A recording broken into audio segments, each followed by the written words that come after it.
Hello, and welcome to Power of Habit book review, or things I really liked about this book and takeaways that are things that are important and interesting. So let's see. The first one I saved was forbidden kebab stands help with riot control. The people didn't have something to eat, so they just went home. What happened? I remember the country that a lot of riots and people stayed for longer periods of time. So what they find out is they forbid the kebab stands because with time there is a lot of gathering. Kebab stands usually it's like a hot dog stands that sometimes emerge when there is a large gatherings. So they forbid those stands to be there, and that helped because people had nothing to eat, so they couldn't stay longer than 2-3 hours max, and then you get hungry and so you want to eat food, so they just went home, and that really helped with the riots. I found it interesting. The next idea is the bezoglangia. I'm not sure I said it right. It's something like that. Is responsible for storing habits from years ago, and it's a very old machine, evolutionary-wise. This is the bezoglangia. Again, I'm not sure I say it right, but this is where the habits are stored, and this is a very old machinery. Evolutionary wise, so I think if I remember right, it's like in the reptilian part of the brain, so very old part of the brain. Next idea is family fast food habits. It usually start with one time and slowly emerge into an addiction. So many families has this pizza night or fast food night or whatever, and the studies, they did some studies about it, and how it starts. It usually doesn't start, okay, every week we'll have this fast food night, but it doesn't work like that. You usually start with one time, and because you don't have time or something pops up, and eventually, what about pizza? And then eventually it emerges into an addiction. Next one we have, you need a cue and a reward. In the tooth example, the cue is tooth, tube, and the reward is clean teeth. So the way habits work, there is a cue and there is a reward. There's something that get us aware of that, and then a reward that reinforces that cue. So they have I remember exactly the whole idea, but in the tooth example, it has some kind of advertisement to advertise clean teeth. So the way they did that, the cue was the tube itself, the tube with the toothpaste, and the reward. So this is what the advertisement showed, is clean teeth. So that this is something that we all want. So probably very clean and shiny teeth. So that's like the reward.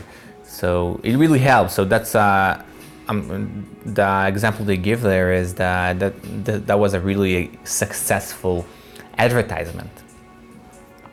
And this is the way they contrasted it. So it was the cue, it was the tube or the toothpaste itself, and the reward is clean teeth. So this is what helped them to really reinforce that cue. Next one we have habit, confirm reward, and craving experience. When someone doesn't get that reward, anger or frustration will appear. So when habits are formed, there is also the reward and the craving experience for that. So if someone got used to do something in a specific way with the cue and the rewards of their rewards, when they don't get it, when something doesn't go along with this habit, there is no cue and there is no reward, or one of these, anger or frustration will accompany this behavior or this feelings. So the lack of habits, or the lack of habits, that the way the person got used to it, will help or will cause anger or frustration. Next one we have how donuts and Cinnabon works on our brain. They need a reward that makes our brain crave for that sugar high. So that's the cue. So they work on a cue because the smell is the cue, and this is also why they usually Cinnabons or just in a random place in the mall, and usually the cue, so the smell is the cue, and the reward is, of course, the sugar high, but it's a very strong reward, and therefore also the cue is really strong, because we know we're going to get this sugar high, and sugar high is really strong compared to just like any other just reward. Clean teeth, for example, it's a good reward, but not as much as a sugar high. Next one, we have T&G collected thousands of hours of people cleaning rooms for their study. And then this is really interesting. Like, first of all, how they do that? They do it, and first of all, they even do it. I wasn't aware that people actually do that. So that's where that was for a company, a cleaning company. I don't remember the name of it, but they collected thousands of hours of people cleaning, and then they go and studied it, and they try to imply all kinds of statistics and learn a lot of information, or a lot of things that can help them in the future to trick more people to buy their product, or what can they do to improve this experience. So I find it really interesting. That's gonna be a pretty cool thing to do, though. It really depends. Next one, we have completeness considered as a reward. So they had this study when they found that when someone is the completeness, what it means is when someone is finished to do something. Well, let's say when he is done cleaning, this is considered as a reward. So when you spray something at the end of the clean, I think this was like a Febreze or something. So they found out that people want to spray this spray with scent after they do it, because this is some kind of a closure or completeness. So they done it. They are done, and this is their reward. This is the actual reward, and therefore the cue is the bottle itself, and the reward will be completeness or closure of some sort. That's interesting. Next one, we have belief in higher power is essential in order to overcome bad habits, because in very difficult times you got to look up for it. And this is what they found out, I think, in AA or something similar. So people that had belief in higher power, God, or etc., any kind of spiritual, so that was essential, because the one that didn't have this belief at all, they couldn't overcome bad habits, and the people they do, of course, did much better. And the reason is because it's because in very difficult times, because especially when you try to overcome a habit, it's sometimes very difficult, especially if it's in a strong addiction.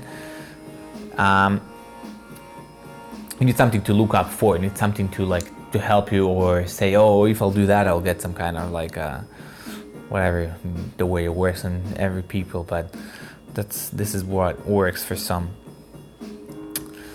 Next idea is small wins can attract more wins. The feeling of something that is reachable can produce craving for more wins in the future.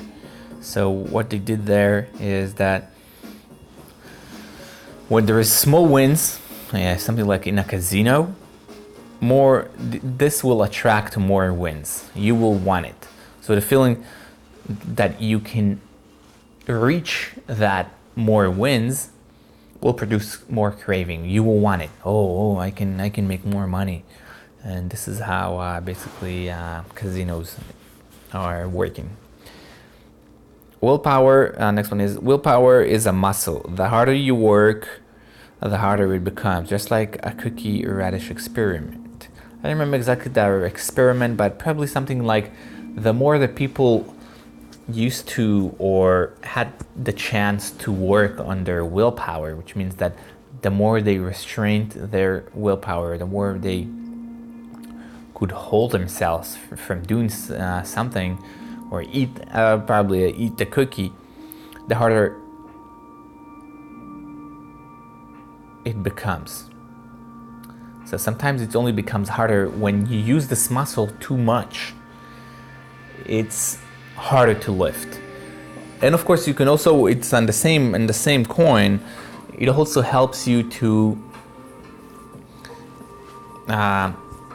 in the future, if you develop stronger muscles, in the future it will be easier. But in the same day, that can be hard to do. So that's interesting. So if what they notice, I think this is what they did there. So what they notice is that when people have to make a lot of decisions that are, or they need to use their willpower to not do something, something that they really want to, eventually they will fail, because the more they do it, the harder it becomes, because it's like a muscle. You can't do that for too long. Next one, we have voluntary willpower take less energy than involuntary willpower. I find it really interesting. So if you want it, basically, it's a voluntary willpower, takes much less energy than if you don't want it. So this is something that you don't want to do. So involuntary, you need to work hard in order to do that, and that takes much more energy than if you really want it. So it's really interesting, and in my life I see many things similar to that.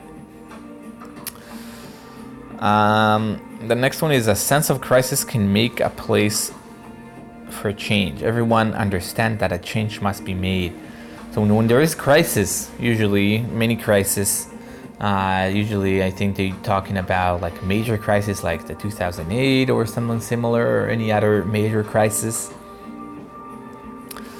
So this is make place for change. People know that something has to be happen, something has to be changed, something needs to be done differently than the way it used to be done till now. So sometimes you can make a crisis if you really want to make a big change, or when there is change, or when there is crisis, you should expect change. So one of the two, I don't know, doesn't matter which one, just interesting idea. Next one is, you always go to the right when you enter the store. This is where they put the most profitable products. Also, do you buy vegetables first? You're more likely to buy unhealthy food. This is why the vegetables are on the entrance.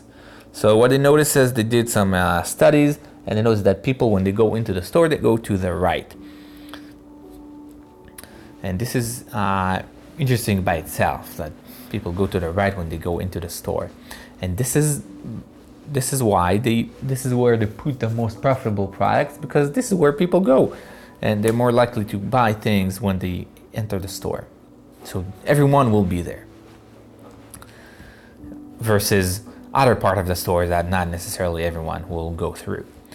And also they put vegetables right on the right side and right on the entrance, because what also studies showed that when people buy vegetables at first, they're more likely to buy other products or unhealthy products. They also make a lot of profit on those items, and of course buy more stuff. So you buy more healthy and unhealthy. So that's really interesting. I think it's called some kind of a dark. So no, it's in user experience. So it's more in design. There is dark UI when you try to trick people to do things. And this is the same thing. So this is dark design of store design or something like that. It's dark anyway. Next one we have, Target will see that you buy only cereal at the store without milk, and they will send you coupon for milk, so you will start to buy that as well. Genius. So Target, because they have your information, they will track down your information, and they see that if you buy only cereal and no milk, so they will assume that you buy milk in other places. What they do, they will send you a coupon specifically for milk, and then you see that, oh, milk is cheap over there. You get used to buy your milk at Target, and from there on, they made you buy another thing at Target. It's fucking genius. Next one is, we have we are attracted to things that are familiar to us. So things like songs. We really attracted to that things that we know. So it could be songs, it could be specific foods, and they're actually attracted to them. Then we also like them. So I find it interesting. Next one is how Target hide the fact that they know a woman is pregnant. They added many other products along with diapers. What happened there is that they used to track down, somehow, I don't remember the whole process, but they could figure out when the woman is pregnant, and they decided to send her a bunch of items. But what happened, that's produced a whole outrage of the fact that they are tracking their customers and invade into their privacy and all that shit. But so the way they solved that problem is they knew that the woman is pregnant. So what it did is they sent a bunch of coupons, but in there they just threw a diapers and all kinds of baby things. So this is not, because at first they just sent only baby things, and people were really upset about it. They're like, how do you know? I didn't told you. And that can produce a whole outrage. But this is how they solve that. That's genius people working over there. This is more wins are designed to trick your brain to think you almost won. This is what's happening in casinos and scratch-offs.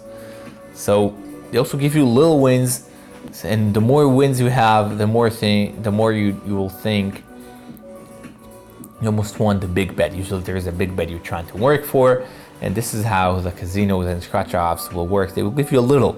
They give you sometimes like $10, $20. And of course, when you invest more, you think, oh shit, I need to continue because I'll get something bigger. Usually there is something bigger. Usually there's like a jackpot, or there's always a bigger win to expect. And this is how they work on it. They keep you there for longer. Really interesting. The next one is experiment with rewards that are addictive. Different things like socially sugar breaks.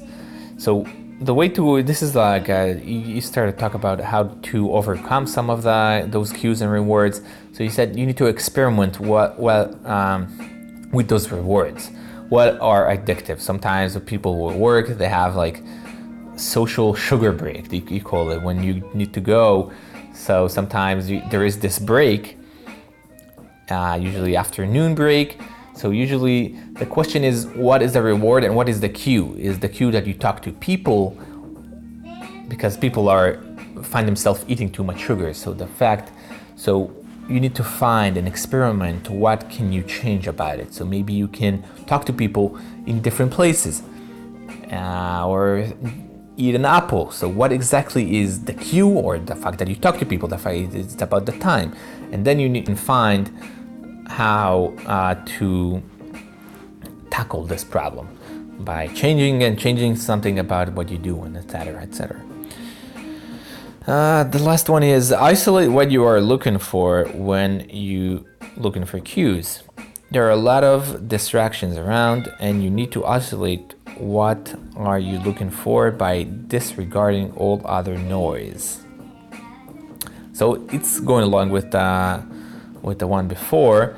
So you need to isolate what are you looking for when there is cues that you're looking for. You need to understand really what is the cue, and there's a lot of shit around it that you need to disregard, and don't let that because there is a lot of cues that are related to other rewards, and it can be sometimes complicated, but it really helps to avoid any other distractions and really go to the root of the problem. All right, that's it, guys. Thank you.